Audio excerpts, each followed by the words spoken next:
Howdy, physics sleuths and inquisitive souls, and welcome again to yet another lecture of dynamic gravity.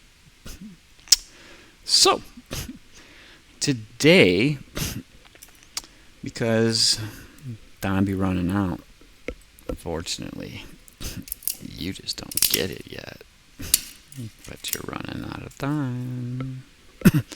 So what I'm going to do to help you, because you, my buddy, we buddies, maybe even besties, is I'm going to teach you all the ways that are viable that you can filter out harmful, deadly radiation from not only your water, but also the air you breathe. Okay?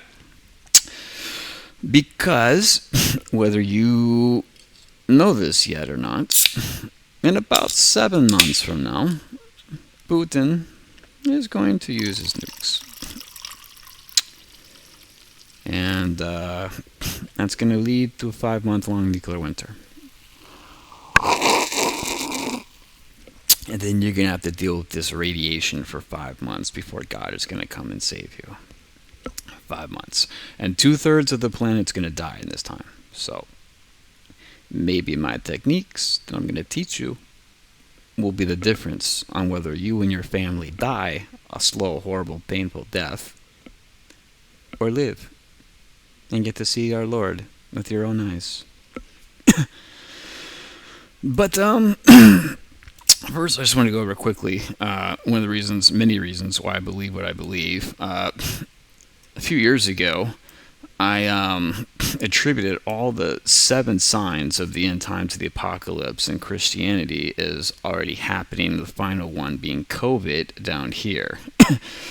Which, the 7th angel pours violence into the air, and through the air it spread, and the voice on the throne said, "It is done." Sounds a lot like COVID to me. And the first one being the pandemic, of course, again, that Dr. Fauci handled. The AIDS pandemic, marks and source of those worship the beast and praise his image. The second one being seas turning red from blood at Fukushima. We're actually going to be learning a little bit from this one. I'm going to teach you some stuff on that one, my boy, to help us clean out some shiznits of that radiation. So, don't you worry. And then, of course, rivers turn red from blood. 2015, ISIS making the Tigris River full of red from blood, executing 2,000 Shiites in it from Camp Splinter or whatever. Funny thing, they said that they did that because God told them to fulfill the prophecy, and that if they did that, he would reward them by giving them a legitimate caliphate, and if they didn't do that, he would fucking destroy them all and their families. And here we are, 10 years later. And now, ISIS, after doing a merger with al-Nusra, have taken over Syria. And now, not only do they have a legitimate caliphate, they have a legitimate country. But go on. Tell me again how you'd understand God. Sounds to me like he keeps his promises, and you just don't fucking get it.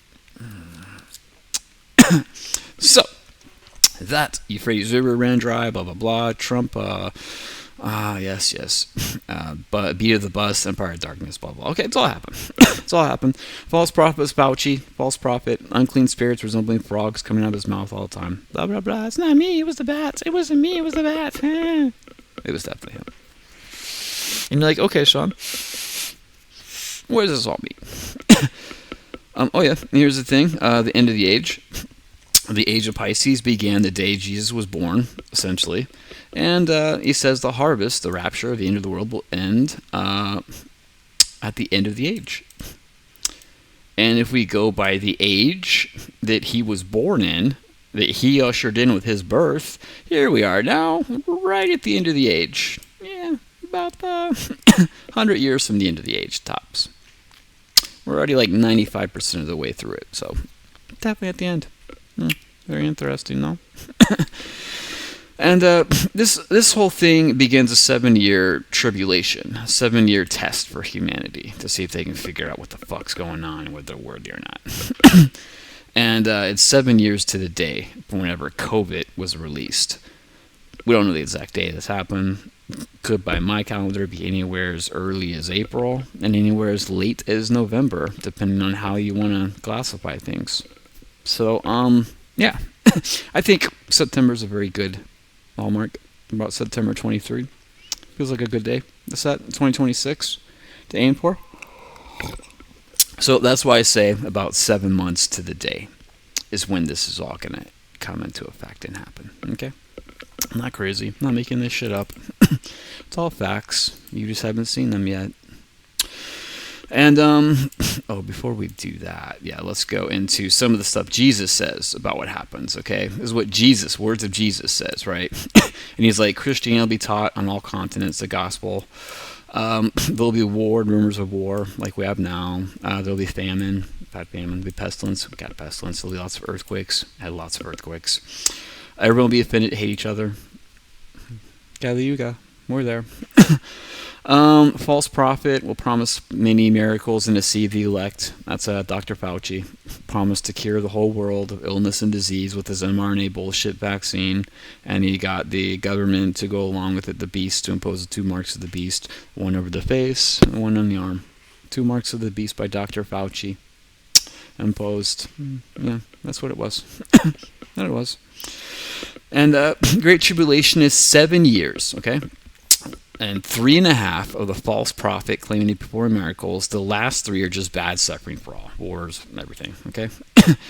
Angels take some people away and spare them. The rapture, which occurs right before Armageddon, right before the nukes hit, okay? Got into this a little bit in other videos. The east will destroy the west in a flash of lightning. Sounds like Russia's going to use their Oceanic lightning missile against the west. The days will grow short, long winter.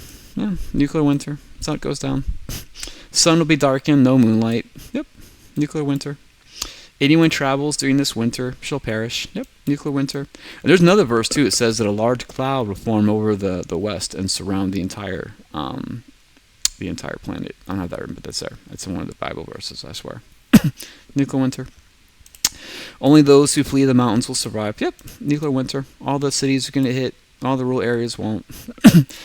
Dangers blow horns and clouds away, restoring the earth for survivors. So after the 5-month-long nuclear winter, because it lasts 5 months, as he gives the scorpions 5 months of authority to run around and torture the whole world before he does something about it.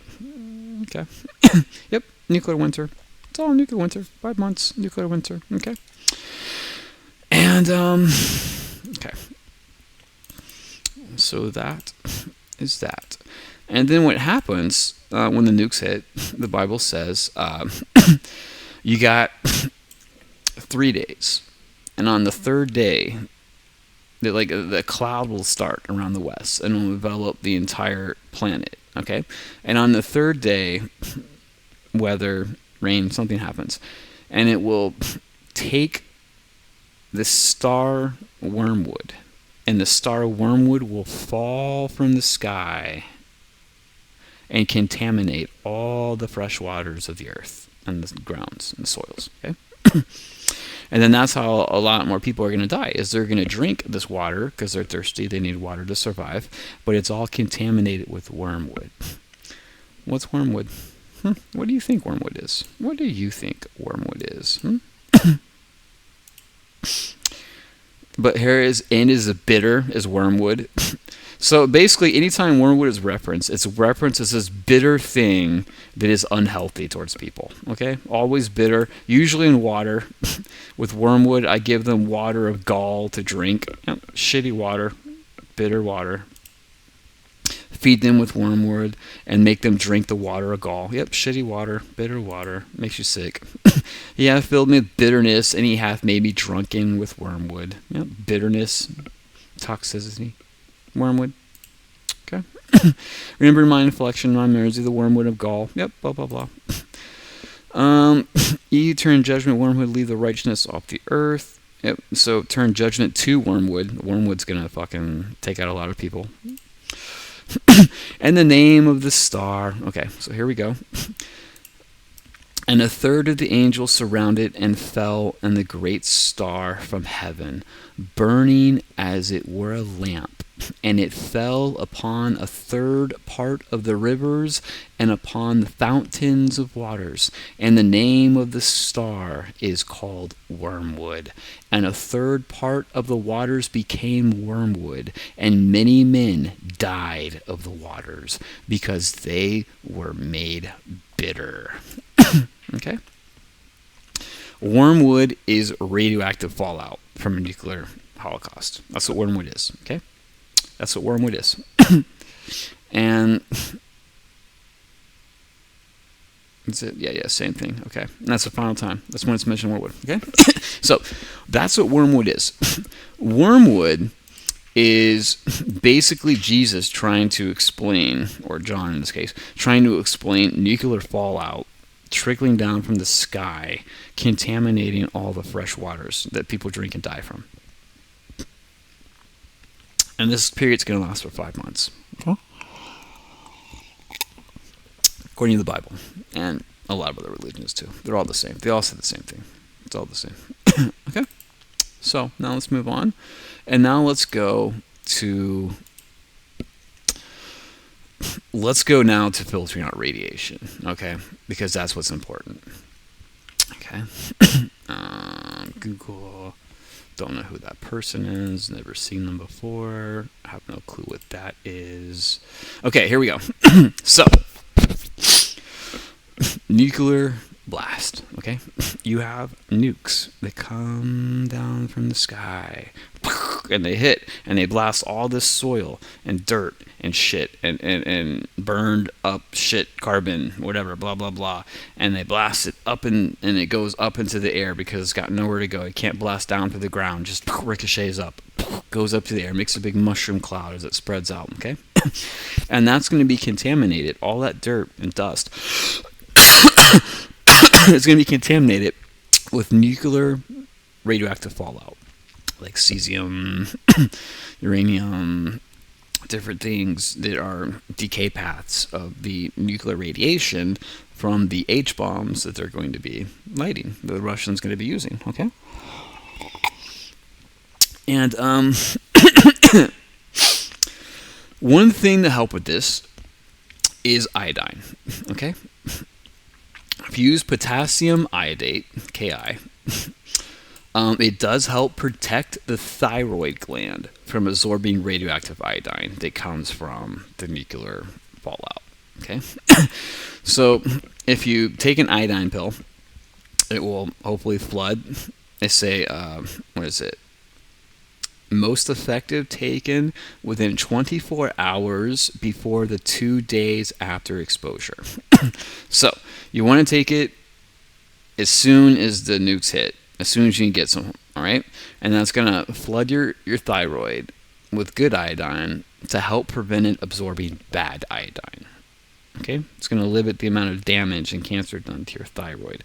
But this only protects your thyroid. And I like to stress that as you get older, your thyroid's already absorbed a lot of iodine. It's not going to absorb a whole lot more. So if you're old, probably not as big of a deal. Now, if you're a young child and your thyroid is still developing and is going to need to absorb a whole lot more iodine for this or that, that's a big deal. So definitely children are going to want to have potassium iodine tablets to help so they don't get thyroid cancer. At least that helps for that. The rest of their body is fucked though, but at least it helps with the thyroid cancer. Okay, but it doesn't make you immune to the radiation. All it does is flood your thyroid with iodine so it doesn't absorb the bad iodine. That's it. That's all it's doing. Nothing else. It's not this great pill that's going to help you a whole lot. It can help little children getting thyroid cancer later on in life, but that's really about it. Nothing else. So I wouldn't expect that to help you out too much. Okay, but there is some good thing. Okay, so we have these nuclear active fallout. Okay, and it's going to blast all this shit into the air. It's going to form this cloud that's going to disperse, and it's going to cover the entire planet. It's not going to come down. It's going to keep staying up at the highest atmospheres and the highest stratospheres and just lingering about there, for a long, long time, 5 months, okay? And This is set to happen during the winter because I believe Jesus says it will happen during a long winter. It'll create a long winter. So the winter is going to be involved somehow. And this actually hurts us a lot more than you think, okay? Because in the wintertime, very few places get rain, okay? But you need rain during a nuclear fallout. You fucking need it, okay? And I guess you could argue, well, half the earth will at least be in summer, and then half will be winter. So I guess you could argue there's that. But Jesus says it'll be a long winter. I think it's going to be bad for a lot of people. Because wintertime, less rain for the majority of the planet. Summertime is when rain comes. The spring, the monsoons for a lot of places, okay? And what we know, we learned this from Chernobyl. When Chernobyl happened, everybody's like, oh my God, we're all going to die. Radiation, it's going to be there forever, thousands of years. What they found out is after one or two good hard rains, all the radiation went away. Or the air. Anyways, out of the air. Still in the ground. Goes from the air to the ground when it rains. Okay? Or snows. Mostly rain out. Okay? And this process is called rainout. Rainout. Radioactivity. A rainout is the process of precipitation causing the removal of radioactive particles from the atmosphere onto the ground, creating nuclear fallout by rain. Okay? So, when it rains, it's going to be radioactive rain. It's going to cleanse, filter out the air, all the shit in the air. It's going to humidify it and pull it down, and the rain is going to, mix with it, blah, blah, blah. And it's going to push all that shit down to the ground. Maybe not all of it. And there's still always going to be some, but very little. Like, put it this way. A good rule of thumb, I would expect, I don't think this is written down anywhere, but every time it rains, you can expect to lose between 80 to 90% of the radioactivity in the air. It's a lot. Every time you get a good hard rain, not a soft little drizzle, like a good hard rain, 80 to 90% of that radiation, gone. Just like that. But now it's in the ground.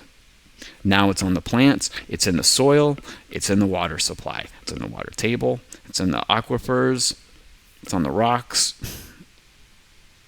it's on the ground now. Okay? It didn't disappear. You just moved it. You relocated it from the air to the ground. Okay? And that actually makes it a lot worse because now it's in your ground supply or water you got to drink before you're breathing it. But now you got to ingest it. And it goes to your digestive tract and into your body that way. And before it was localized in your lung cavity, now it's actually going to go throughout your entire body and be dispersed. Not necessarily a whole lot better, I know. But I'm gonna help you. I got tons of tricks up my sleeves. I'm a fucking magician. Like legit, I am a level 6 wizard in my Dungeons and Dragons group, okay? I'm a level 6 wizard. Don't worry, I got spells on top of spells for this shit. We're good, son. We're good. I'm good. You might be good. I'm good. Okay, so rain out. So just know that whole bullshit of like, well, but if we get nuked, you can't go outside for like 30 years. The radiation will eat your face off if you go outside for 30 years or some bullshit like that. No, this is not true. Just wait till 2 good hard rains before you go outside, and you're good. And don't touch or roll around or wrestle on the ground. Leave the fucking ground alone, my man. Okay? Or you're fucked. It's gonna get on you. Okay? Leave the ground alone. But after like 2 good hard rains, trust me, son, there ain't gonna be hardly any radiation left in the air to breathe. You're gonna be okay. The ground now. Be very careful. Don't disturb the ground. Don't throw dirt up. Smell it. It smells like dirt. Yeah, now you're fucking just breathing all that radiation in, dude, that was on the ground. You're fucked. Okay? So rain out is your friend, okay? Rain out, as soon as you get a good hard rain out, you can expect to go outside, okay? You may not be able to stay out there all day depending on the radiation, you're going to have to do some testing. But know this, after a good rain out or two, 90% of that radiation, gone. Gonesies. Gone. 99%. Gone. You don't have to worry about it anymore, okay? That's a fact, all right? Now, that's good news, okay? Now, Fukushima. One of the 7 signs of the end of the world. The Fukushima radiation disaster, okay? This was like, what, the 3rd sign? Whatever it was, okay? We can learn something from this. Excuse me. What we can learn is that Fukushima has a butt ton, like a literal metric Jessica Albert ass metric buttload ton of radioactive water, because they use it to cool and keep the core from overheating, right? So that all this radioactive water, okay? So they have to try and filter this water. They can't just let it sit there forever. They have to try and do something with this shit to clean it of the radioactivity enough so that they can dump it back into the ocean and let it disperse out naturally. And, of course, destroy the environment, ecosystem. But it has to be done. You can't keep that radioactive water locked up in those, containers forever. Something has to be done with that shit. Okay? Ooh, lung cancer. Ooh, I don't. There's not a causal relation between radiation and cancer. This comparison reported having developed cancer and leukemia. Huh. Well, but we don't know. Well, if those were workers, and that's a very high percentage. But that's just people living in the area. That could be natural. We're not really sure yet. Yeah, 164,000 residents, 6 people. Not the most. Anyways, moving on. Okay. Radiation recovery. Okay. Remediation. The Associated government enacted order to decontaminate over hundreds of areas, blah, blah, water greater 1 mil per sievert per year, 28 extent, fuel removal, blah, blah, blah, treating contaminated water, Okay, so they created this process, okay, to clean this water. And you're like, wow, it must be some really crazy high-tech, super involved stuff, and it's like, there it is right there, okay. Water got contaminated, water in tanks. They call it ALPS, Advanced Liquid Processing System.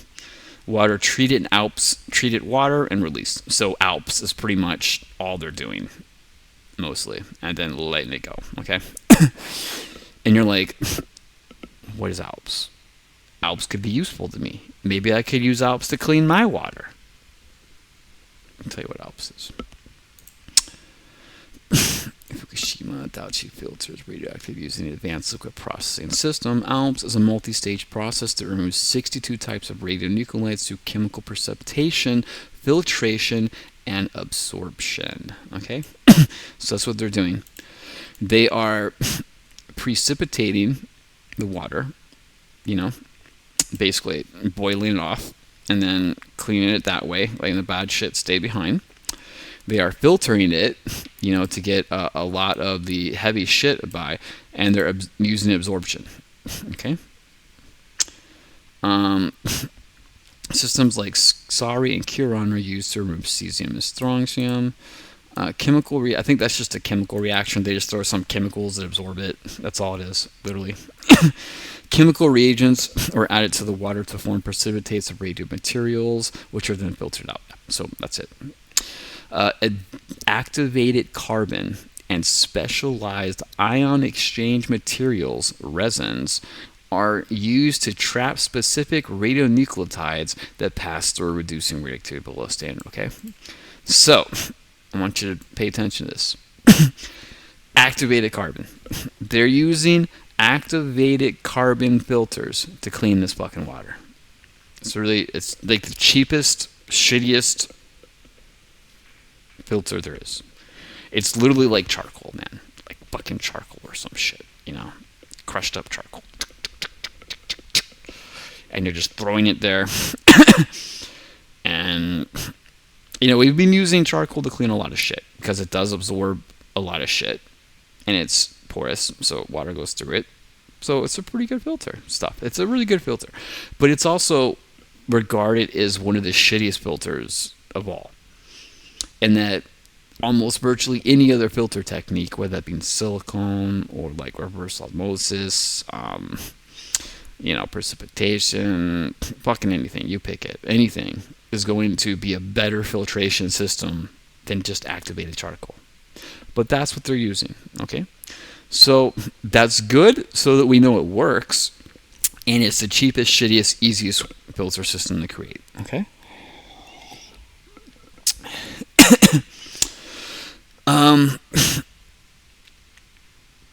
Possible filter technology. Tritium. They cannot get the tritium, though. They can't touch the tritium. Impossible. They can't get it out for some reason. It's too embedded into the salt water. But just know, they're basically just adding chemicals to react with it that precipitate out, and then they suck those away, and then they to activated carb. Okay? That's it. And really not that great. And it's a slurry. It's a mixture of shit, too. They're putting a lot of shit in there. It's not just like a little bit of charcoal run you through it. Like, they're dumping this shit in there and then filtering out the water and then leaving the aggregate, the filtered out, all the slurry. And then that is the thing I guess they're going to try and lock away in some cave for like 100,000 years, because that's going to be radioactive for a very long time. And there's not much you can do with that but hide that away, okay? So just know, we've already got one technique to filter out radiation, and that is a shitty, basic activated charcoal filter that people have been using for camping for hundreds of years, okay? Here's a cheap one. This is one that a lot of people make. Just put like, twigs on the very lowest thing, make it like a funnel, and then have like small gravel. I didn't know that gravel, like a sand. There's a charcoal. There, activated carbon would be charcoal right there. Sand on top of that, a nice layer of that, I guess, compact, and then pebbles, smaller or larger, and you dump it on there, and it filters out the water, different size particles with each layer, until it eventually gets to allegedly all of them. No, it's not really all of them. Once again, this is the shittiest filter method in all of human history, but it works. Allegedly, the Romans used this, and that's how they got their drinking water from like sewage water and shit. So it works. It's not the greatest, though. It's the worst. But allegedly, if you got nothing else to do, this will make a difference. Will it be enough of a difference that you won't die or you won't get sick?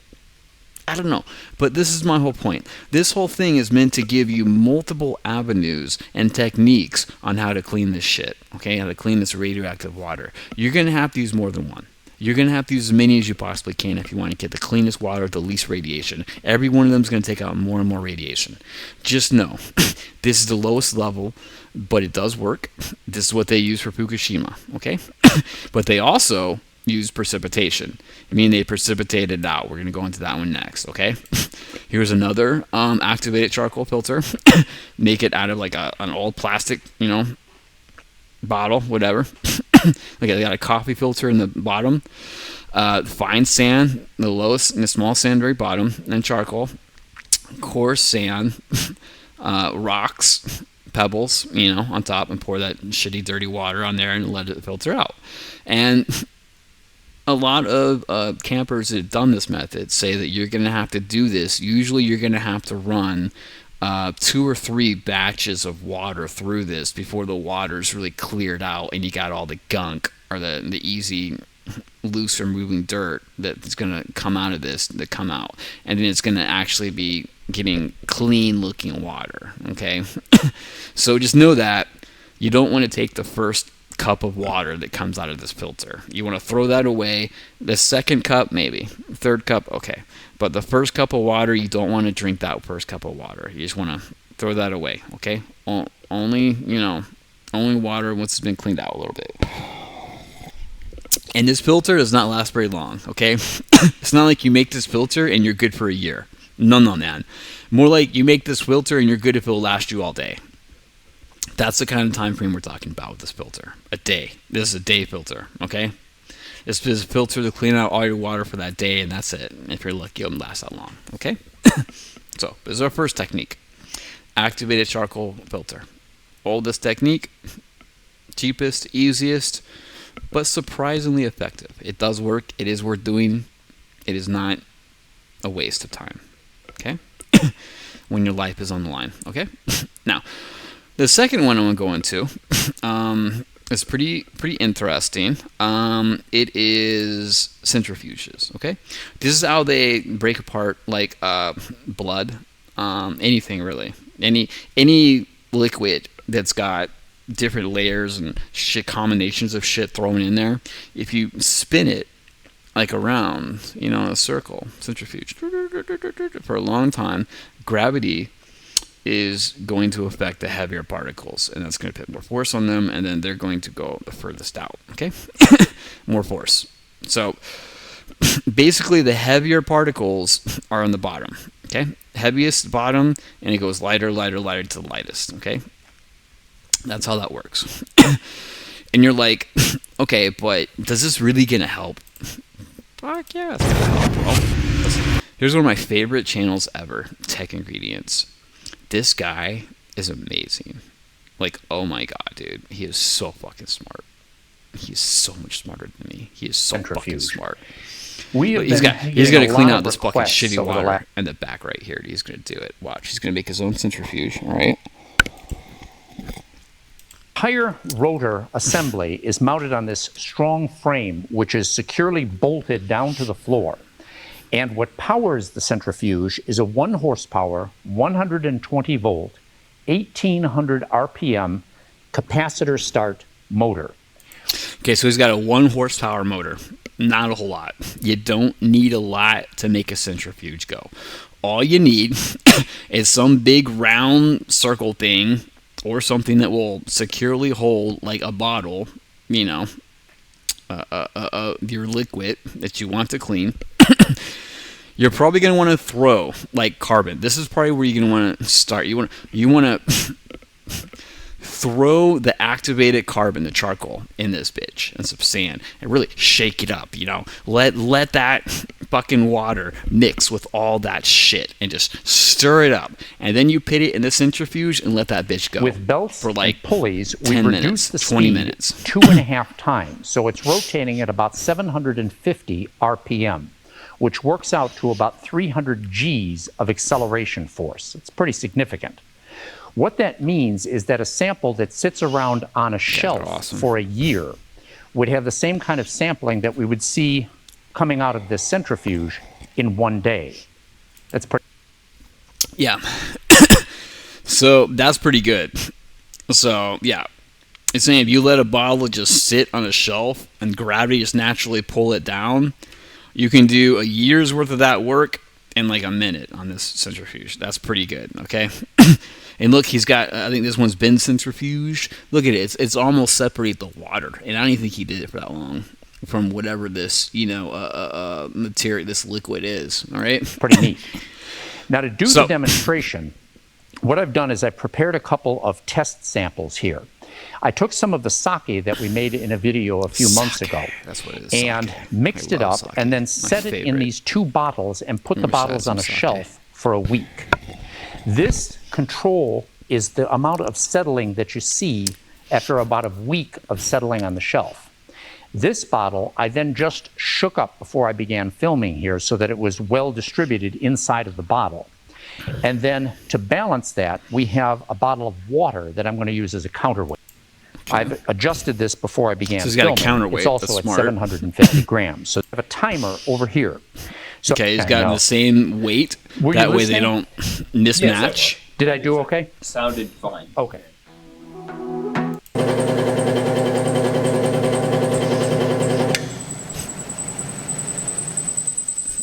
Okay, 45 minutes. It looks like he did that for. Turned Let's it see what off. the results look like here. I haven't even looked at this. I just know it's legit because it's him, and he's awesome.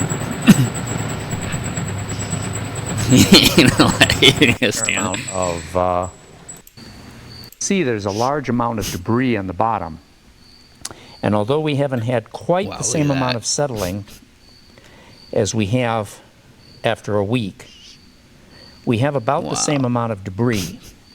Now, if that was radioactive water, just know, probably about 90% of that radioactive shit would be right here in the very bottom of this, right there. Okay? So, it's a lot. That's a lot of removal, man.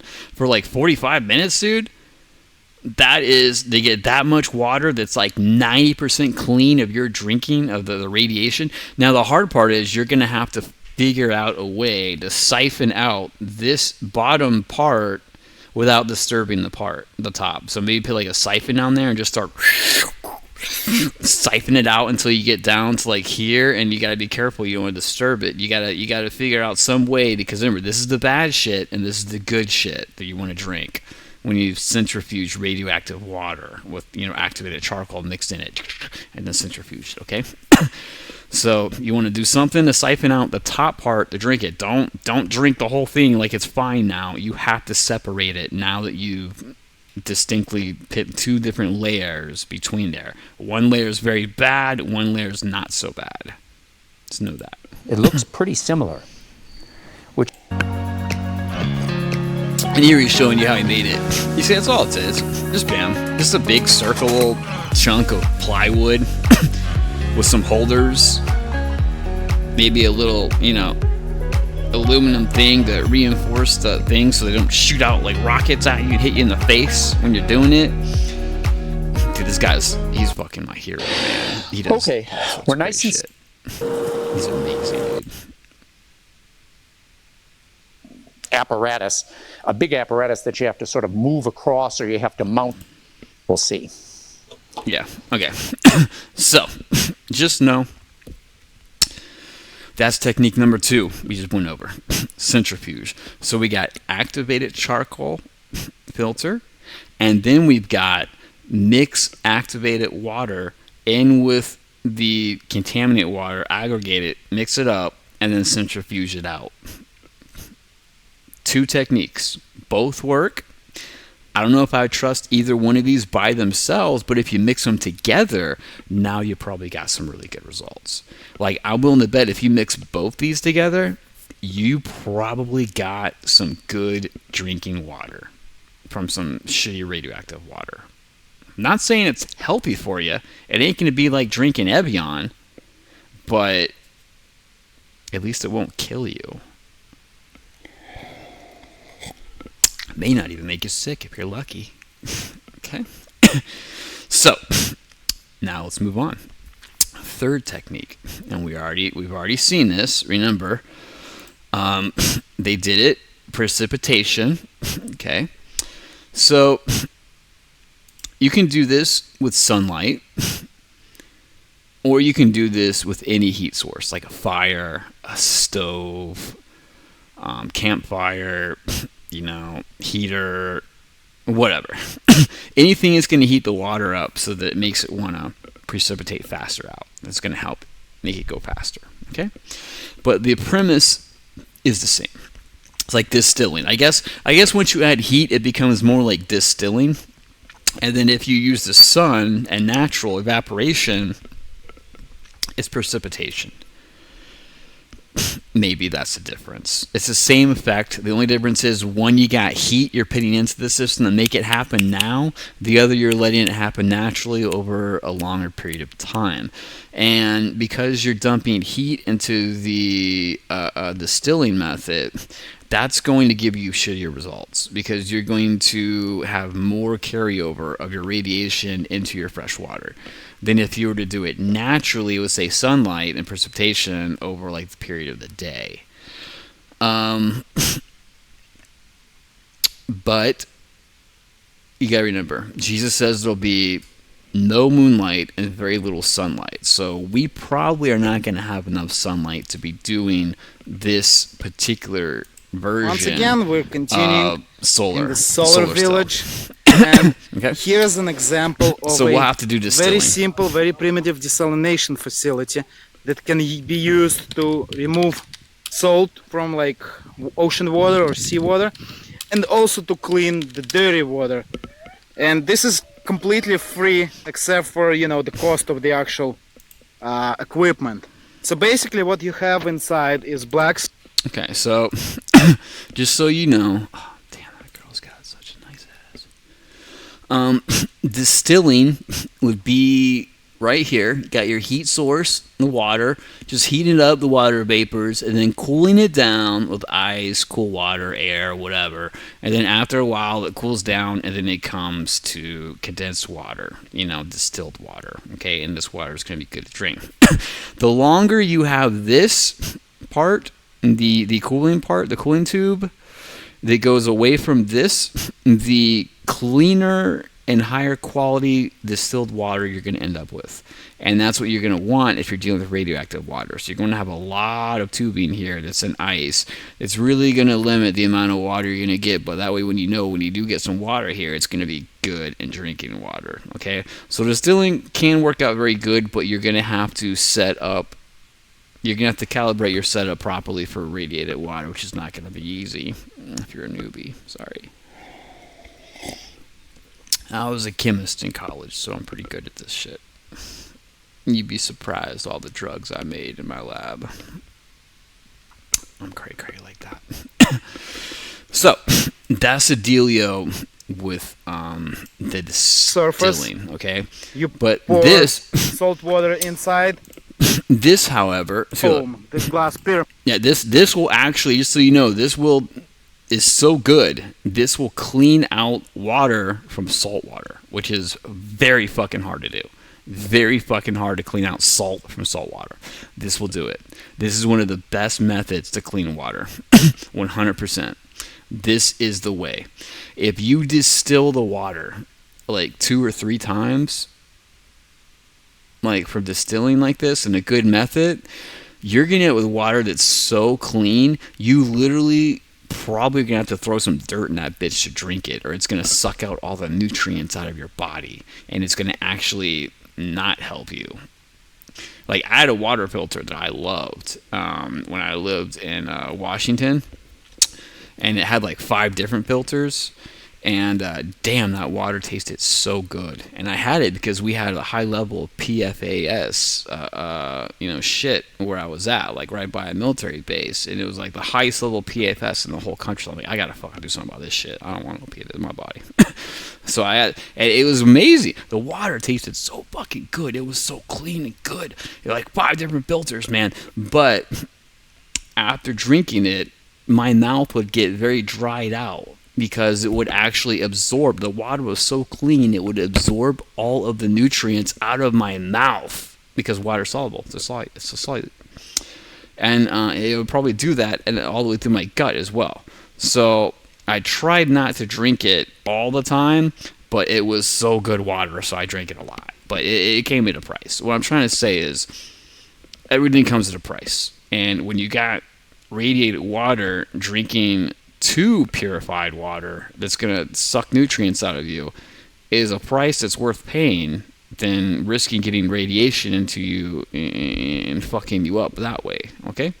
But just know, too much of anything, and you're going to have pros and cons. And that includes filtering your water too fucking good. You filter it too good, you're going to have pros and cons that come with that, my man. Pros and cons. All right. So what happens? The solar heat evaporates the water goes up, and it ends up on this glass, and then it drips down, comes here, and is collected here. So now you can drink that water. It's pure. And basically this, it's a little bit more than a square meter, but you can get about 10 liters of pure water from this thing per day. 10 liters. Okay, that's a lot. Think about it. This is just a box, a square box with black stuff inside to suck up all the heat from the rays, make it real hot and humid, in an airtight box, glass containers, where the glass is cooled from the air pressure, and then that causes condensation, which is designed so it rolls down the glass onto this thing where it goes boop, boop, like the water rolls all the way down here to here where it goes into his container. And the man said he can get up to 10 liters of clean drinking water from this thing right here that's only 1 meter square every day. That's amazing. And this is some really good water. This is perfect water. And he's getting it from salt water. If he can clean salt from water, you can definitely clean radioactive cesium or whatever the fuck radioactive shit from the water. It will definitely come out. It may not be 100%. Never is. But this is probably the second best technique that I'm going to show you today. I'm saving the best for last, and when you see this shit, you're going to shit yourself. It's so fucking amazing. You're going to be like, wow, how did I never hear about this?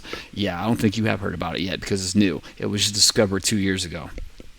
I'm going to fucking blow your mind, son. I'm going to just take like a shotgun and blow your mind all over the fucking floor, man. It's happening. Let's go. So these are easy to make.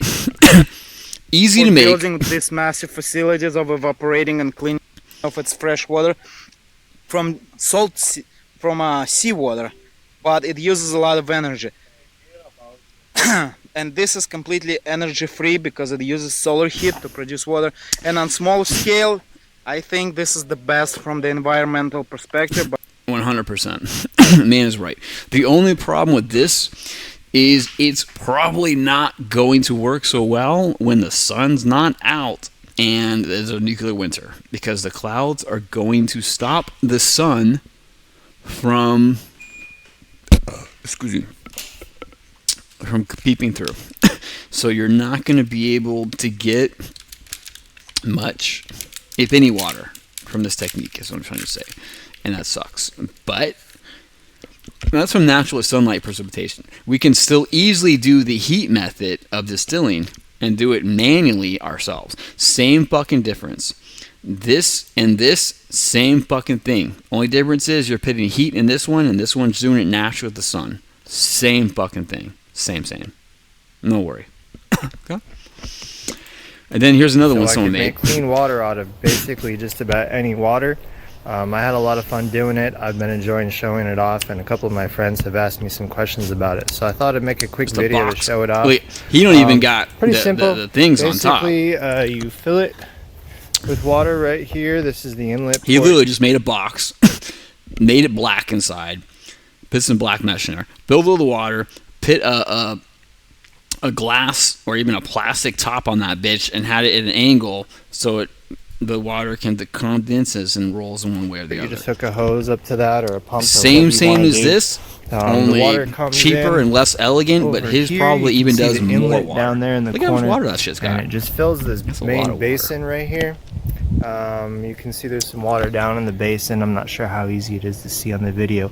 And then the sun comes in this glass here and warms up the water and heats it up. It evaporates and hits the bottom of this glass and then condenses and runs down into this little trough here and flows through the trough and comes out into the collection bottle. And then you've got distilled water in that bottle. It's perfectly clean and safe to drink. Yeah.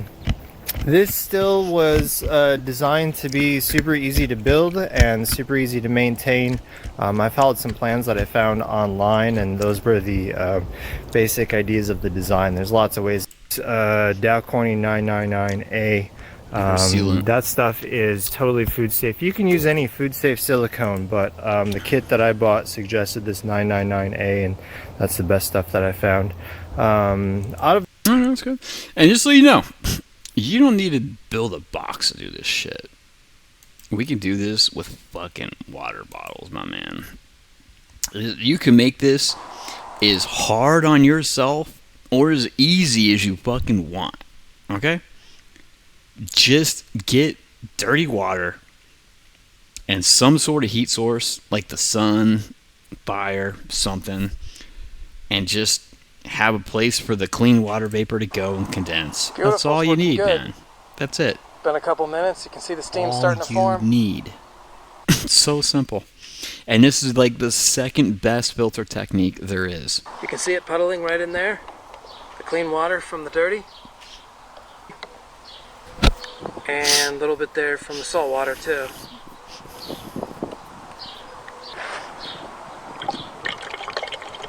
That's from the dirty water. This is from the salt water. That's only after a few minutes. Wow, a few minutes. In a survival situation, maybe set up 5 to 10 of these, put it in the sun, and you can clean any salt water or dirty water just about. There you go. I mean, my goodness, man. The build. Crush. I guess he likes grape crush soda. Crushing out grape soda. I'll just put the lid.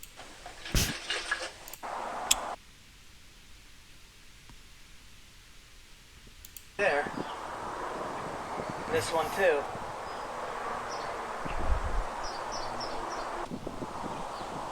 There it is. Clean water in that one. Bam. So, like I said, this is one of the best ways. The only problem is sunlight probably not going to be your power source during a 5-month-long nuclear holocaust, okay? Not going to be a whole lot of sun, not going to be a whole lot of energy from the sun. It's going to be winter time. It's going to be a long winter, Jesus says. You're probably not going to get a whole lot of precipitation and evaporation going on for fresh water outside. But, like I said, you can do it with your own heat source. I mean, and it's same thing, same. You just, because it's you're heating up faster, you're going to want to make this condensing tube longer so that way you're not carrying over as many particles. Okay? That's the only thing you really got to consider. All right? Now, I have saved the best filtration technique for last. Okay? And you're going to be like, really? Oh, fuck yeah. Really, dog. Really. This one blew me away. I was so amazed. This blew me away. I was so amazed. Okay? And this one is going to be your friend during nuclear winter. I promise you. This is the one that I personally believe is going to be the one that's going to save your life and your family's life. Okay? And I probably shouldn't have waited to the very end because nobody's going to be listening right now and they're already moved on to something else. But fuck you. That's how I roll. Should have fucking stuck around. Hung out with me. Fuck you. So here we go. Without further ado. Newly discovered primitive water filter. 100% effective. And what's going on? To drink. Water is critical to life, but it's also potentially deadly. According to the Centers for Disease Control, contaminated water killed over 6,000. I've got behind me a jar that is filled with some pretty nasty swamp water. There's actually, I can see bugs swimming around in this. There's all sorts of little algae. Okay, so he went for the shittiest water he could find. And in fact, he might have even taken a shit in that water first and then scooped it up just for fucking the effect, okay? That's where we're at with that fucking water. It's about to be 100% clear in a couple hours, okay? No water, no sunlight needed, no fire needed, none of this crap needed. MIT discovered this technique just like 2 years ago, okay? And the way they figured it out is they're like, man, how much water do plants, get to their leaves? And how does that water get to the leaves? And then people are like, yeah, it just goes through the fucking plant fibers, the water does, until it gets to the plant leaves where it's consumed and converted into, carbon dioxide, converted to oxygen, and blah, blah, blah, blah, blah, right? That's the dealio. And like, well, okay, what if we were to see how much water and if a tree could be a filter? Come to find out, as long as you go the direction, this is the most important thing, and also helps if you get vines. Vines are much better at this than wood, but wood will work. Trees will work. But vines are the best. But you want to go from the direction of the roots towards the leaves as a direction of your water flow for your filter. You don't want to push it the other way around. It's not going to work out very well. But if you allow it to go that way, the way that it's designed to push water, it will push that water through. And as it's doing, all of the cells of the vines are going to act as your filtration system, where the actual cells of the plant material itself are going to be collecting all the trash and the water and preventing it from going further down into your drinking water. It's really fucking cattle sick. in this pasture this that is fucking are amazing. Alongside the creek, so I'm sure that there's bacteria and all sorts of nasty stuff in this water. And today we're going to use plants to filter this water into what is hopefully going to be pure, safe drinking water. Stick around. Unlike this video, what we're going to do today is cut a long section of grapevine, and we're going to set up a siphon in this jar, out of this jar into another clean jar, and then we're going to sample both of these waters, send them off to a lab, and get the results back to see if this grapevine is actually able to filter out all of the bad stuff in this water that would make us sick. Okay, and we're going to get lab results in this video too. We're going to fucking go deep and hard on this one. He's going to go deep and hard. So if you're going to give this a try, there's a couple of things you need to keep in mind. Especially in the southern forest, there are a variety of vines. It's not just grapevines out here. There's poison ivy, there's trumpet creeper, Virginia creeper, there's crossvine. There's all kinds of different vines. So make sure that you're getting the right one. You definitely do not want to try this with poison ivy. When I'm cutting these things, I'm going to keep tabs on the orientation of the vine. So water in these plants flows from the ground to the leaves, and I want to maintain that orientation, flowing from the uphill side or the dirty water to the clean water bucket. I have no idea if that makes any difference at all, but I think that it probably would, so we're going to give it a try. Now, when you cut a grapevine or any woody plant, the xylem, when it's exposed to air, starts to close immediately, kind of as a self-preservation mechanism for the plant. And so what I've done to counteract that is just bring a jar of water out here. So when I cut this, I'm just going to immediately stick the cut end in this jar of water to keep that xylem open and get a better flow through our filter. Okay, so as soon as you cut it, stick it in water so it doesn't immediately seal up like a wound does when you cut your arm. I guess plants apparently have the same thing. He's saying vines are the way to go. Vines are definitely the best at transporting water upward against, and so they're going to be the best filtration, filling on the most water. But this will work allegedly with any plant material. Any plant, even like a tree. I mean, trees have leaves. They got to get water those leaves somehow, and it goes through that material. Simple as simple. Okay?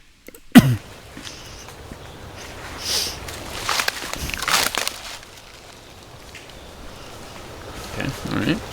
I believe you. Yes, I believe you cut some plants.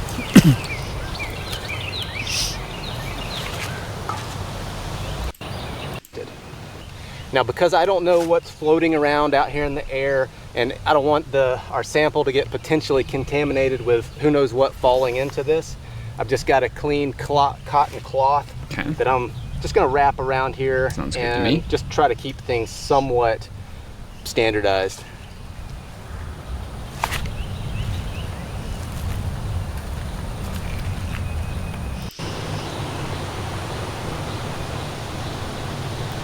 Notice I always got it elevated too. So once the vines suck up the water, gravity is going to help pull that shit down. That's important. You want gravity helping you, not going against you. Okay? Oh, wait, we got drop. Oh, we got drop. Drippity drop. Drippity drop. It's drippity so dropping. While this grapevine is filtering, awesome. I'm going to set up another filter using a branch off of a cypress tree. Okay. So now he's using a cypress tree branch. Cypress tree branch, not even a vine.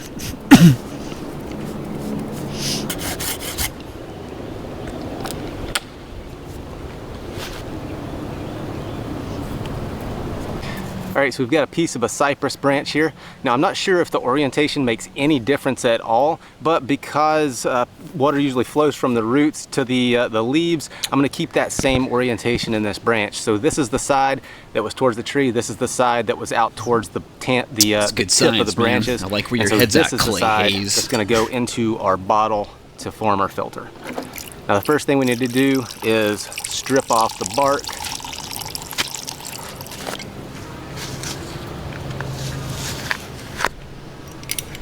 Now we'll just need to trim this to fit in our bottle. Okay, all right. So again, you want to make a good seal. A good seal is important.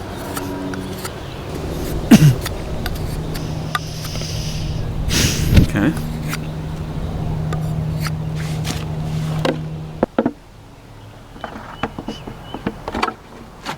Definitely a good running start when it's got a tight fit is what I always say. Bucket. Beat that shit in there, man. Hell yeah. We're drinking some fresh water. So just to make sure that we don't get any seepage from around the side to mess up our test results. Okay, yep. I'm gonna go ahead and just seal it with some tape. Smart. This guy's fucking, he's a fucking scientist, son. He is a scientist. He's got the mind and heart of a scientist. I love it.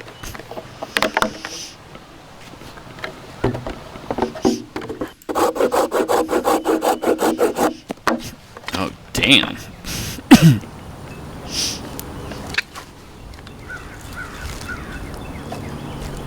Okay, all right. Let's see how that goes.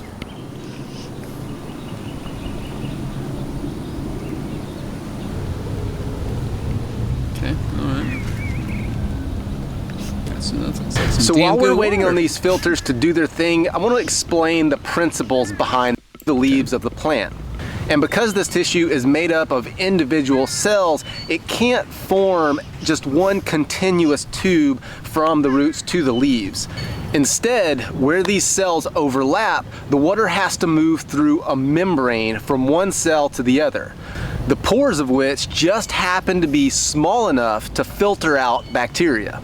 So what spawned this whole idea was a study done at MIT where they showed that the xylem tissue in the sapwood of pine trees would effectively filter out all detectable bacteria from contaminated water. I thought that was pretty cool, so I wanted to try it myself using different plants. Now, it's my understanding that the reason they use pine trees is because the xylem tissue tends to be a little larger, so you can get a little bit better flow, and the xylem cells are pretty short, so you can utilize a short section of pine branch and still get this filtering activity. Meaning, oh wow, so the pine tree, man, is what the MIT is going with. Pine trees, dude, pine trees are everywhere. That you're not cutting the top and the bottom off of a single cell and just having one tube that runs right through without having to go through a membrane, which is what is actually doing the filtering. Okay. This is one of the reasons why I cut my grapevine so long. The longer it is, the more membranes you have to filter the water, and the more clean the water will be. Okay? But the slower it's going to go. Is because I wanted to be sure that the water had to not only flow through the xylem cell itself, but from one xylem cell through the membrane to the next xylem cell, and that membrane is where the filtering is actually taking place. All right, so it's been a couple of hours and we've got enough water in our jar to get a sample to send to the lab.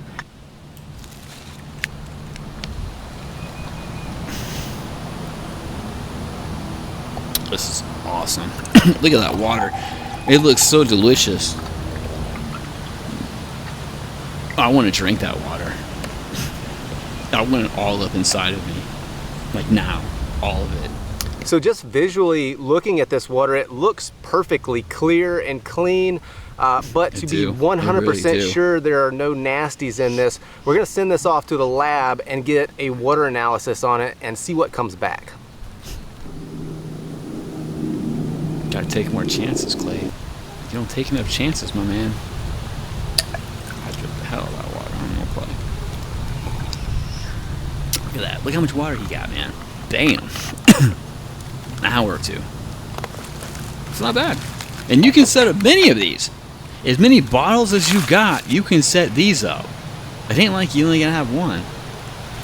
So it's been 48 hours and we finally got our lab results back. Okay, now I sent 2 samples, one from the dirty swamp water jar here and one that was filtered through the grapevine. Now I didn't test the water that came through the cypress because the tests were relatively expensive and MIT's already done extensive studies to show that it works. I'm gonna put these lab results up so you can take a look, but as you can see, the water that was filtered through the grapevine is on top and there's less than 1 for E. coli, which basically means that it was undetected. The raw water that came out of this jar right here had 43.6, and it's my understanding that these are basically, this MPN is the same as colony forming units or something like that. Basically, when they put this on a swab, there was 43 colonies of bacteria. Clean water out the other side is pretty damn amazing. It's my understanding that these filters will not filter out viruses, but I'm not sure how prevalent viruses are in our water anyway, and so I'm not even sure that that's a problem that you need to worry about. All right, so we've got through the grapevine. Gonna do a little taste test, see if there's any difference. He's got multiple. Wow, he's got multiple vines that he tied together to give him that output. That's... So first off, can't smell, there's no detectable smell difference between the two.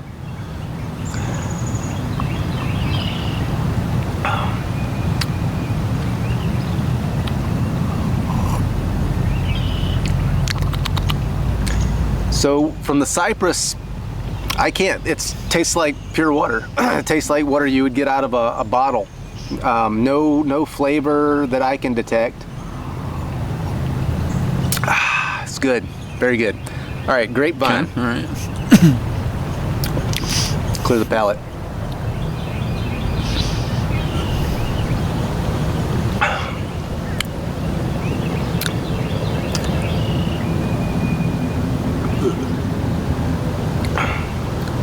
So the water that came through the grapevine, I'm picking up a very slight, maybe almost like a chlorophyll almost, which makes sense because if you scrape the outer layer off the grapevine bark, it is green under there, so there is some chlorophyll in there. And I think because I didn't strip the bark off of the grapevine, maybe a little bit of that is just making its way into the water. But it's definitely, it's not off-putting or anything like that. It's just a very, very slight chlorophyll flavor. Kind of like if you just took a piece of grass and put it in your mouth and chewed on it a little bit. So the test that was run on this tested only for E. coli bacteria. Now, I'm not a microbiologist. Now, is this filtration technique perfect? No, it's not. Would I trust it as a standalone technique against radiation? No, I would not. But it looks like it's a pretty powerful fucking tool in your arsenal to be combined with other tools, all right? And I do think that if you combine any of these techniques, 2 of these filtration water techniques together, you're going to get some really, really clean water. Some good shit, man. Some good fucking drinkable water from radiated wormwood water, okay? So, that's the dealio with filtering the drinking water. But I also promised you I'd go a step further and teach you a trick or two about filtering air, radiated air. Because guess what? I told you, okay, after the first rain out, we know that the radiation is going to go out of the air. Okay? But until that first rain out, your air is radiated. And every breath you take is radiated air. And maybe you got to go outside and you got to get some fucking water. And you're like, oh, we don't have any water. We're going to be dead in a day or two without some water. I got to go out there and it's all radiated and shit. And what do I do? Well, you go for some fucking branches and shit. That's what you do. You go for some fucking charcoal and shit. That's what you fucking do. You maybe make make a fucking, distiller. Some shit. But you got to go outside and do this shit. And so you're like, well, but the fucking, the radiation and the air, yeah, it's going to suck. So I got 2 techniques to help you out.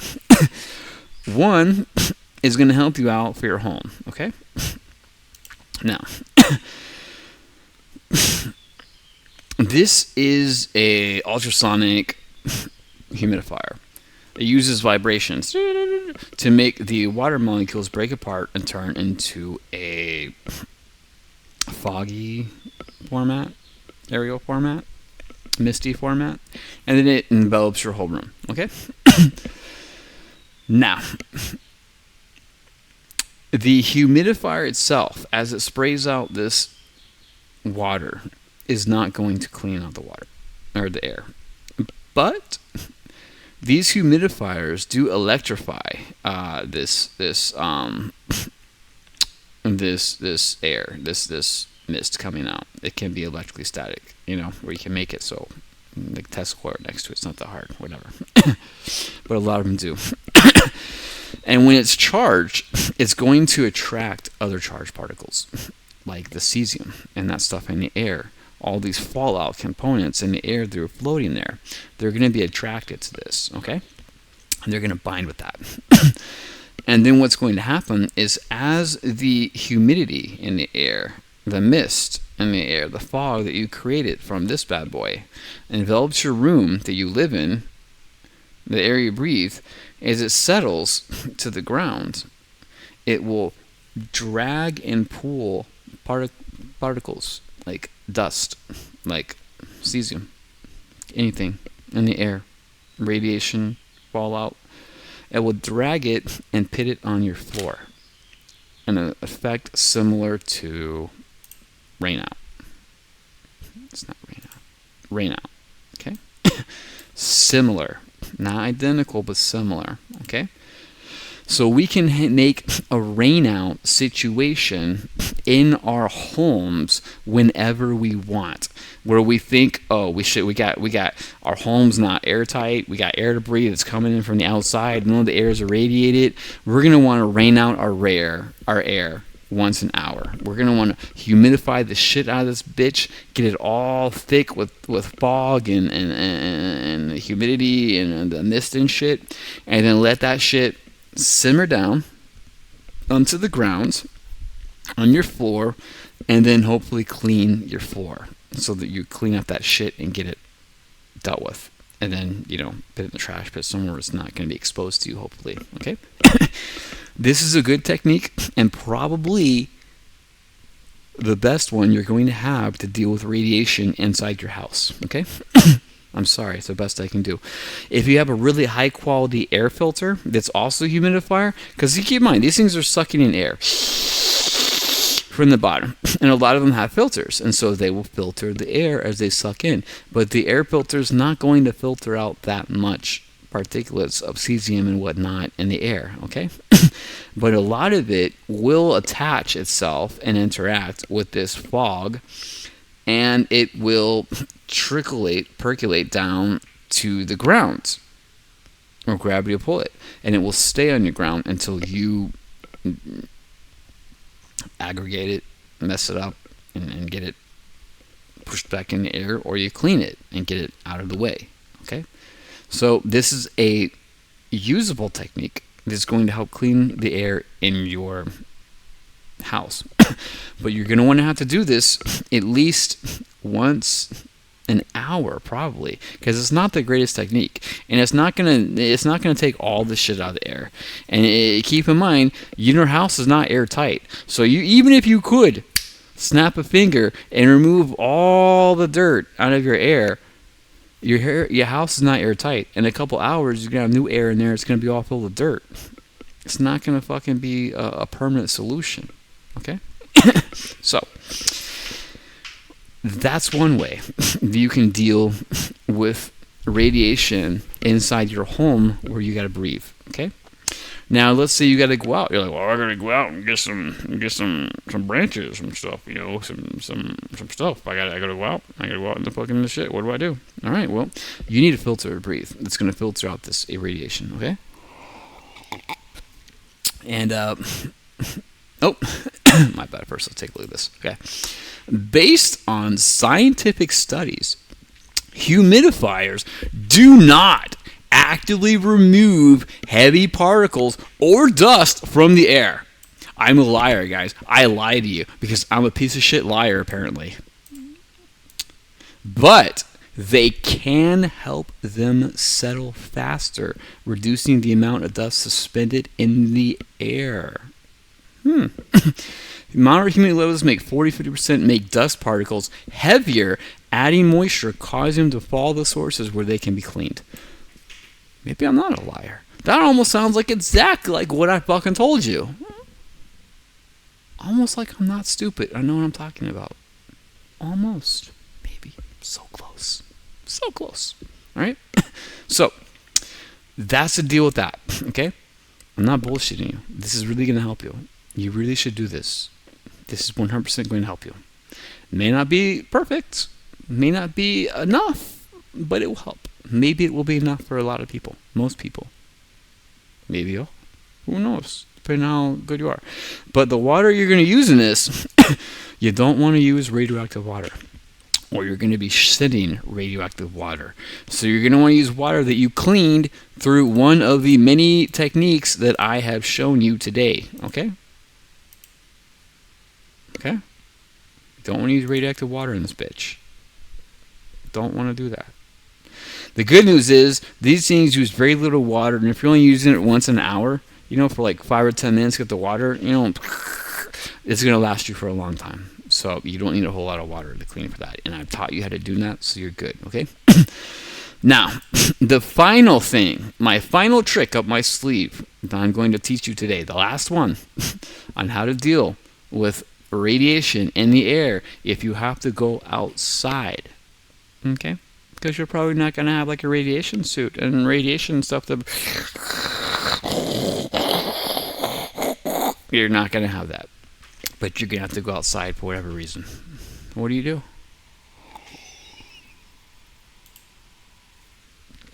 A cigarette filter, baby. That's right. A cigarette filter. Now, these are not perfect by the fact that people still get lung cancer, even though they smoke. But know this, they smoke for like 40, 50, 60 years before they get lung cancer, okay? And if they didn't have the filters, it would probably be a lot quicker. Probably be like 20 or 30 years, okay? So, look at how much of this stuff, this filter, took out. That's a lot. That's a lot of shit. It's not all of it. Definitely not all of it. Maybe not even half of it. But it's a lot. Maybe like half, okay?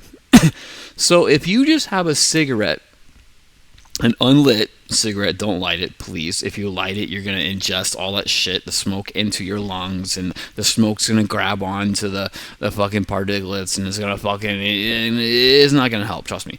But if you have an unlit cigarette... Then as you breathe, it's going to come through this paper, the particulates, and through the tobacco, and through the filter of the cigarette. 3 filters for 1, baby. 3 for 1. And I honestly would expect a cigarette, maybe 2, coming on both sides of your mouth.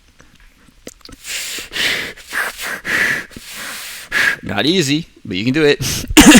I would expect that to maybe, if you're lucky, take away half of the radioactivity out of the air that you breathe. Not all. It's not perfect. There is no perfect solution as far as I'm aware of.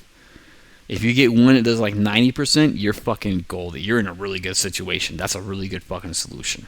Very few are like that. But a cigarette, probably like half. But half is a lot better than none. Because half means that now you can stay out there for twice as long without being affected. Okay? Let's say maybe you will only be out there for an hour or 2 before you start really getting at dangerous levels of, ingesting so many particulates of radioactive cesium and da-da-da-da-da. Well, now, with this, maybe you can stay out there 4 or 5 hours. More than long enough to get all the branches and all the stuff you need to make all the filters to clean the water for your family or get food or whatever, medicine, so that your family lives and does not die. Okay? See how I try and help you? Okay. It's not going to be perfect. It's not going to be perfect. But it is probably going to be the best thing you're going to have access to. that's going to help you. And it will help you enough to make a difference. Enough that for some people, it will absolutely make the difference between life or death. But it's not going to be so good that it's going to make the difference between life or death for everyone. Sorry. Just the way it has to be. 2/3 of the planet are prophesized to die from the nuclear fallout. Okay? That's a lot of people.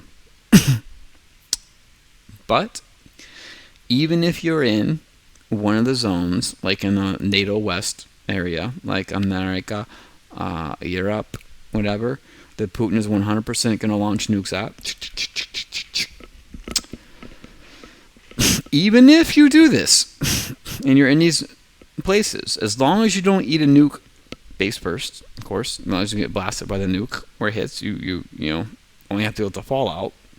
If you utilize these techniques that I have taught you today, your odds of survival are exponentially better. That's a big word. That's a lot. That's a lot. A lot. Okay? So, I hope you learned everything you need to learn about purifying radiation from water and air that I have to teach you. Because in about 7 months from now, mark my words, you're going to need this knowledge, or you're probably going to die. Sorry. Too bad, so sad. That's the way the story is written, the play. And you don't get a fucking say. You're not a writer. You're just a stupid actor playing your part in the play, and that's all you are. That's all we all are. Sorry. But with that, I bid you adieu. I am pretty tipsy right now, and I'm going to go play some video games. So, adios, muchachos, and good luck, and may the odds forever be in your favor, because unfortunately, I fear you're going to need them. Like, subscribe, submit.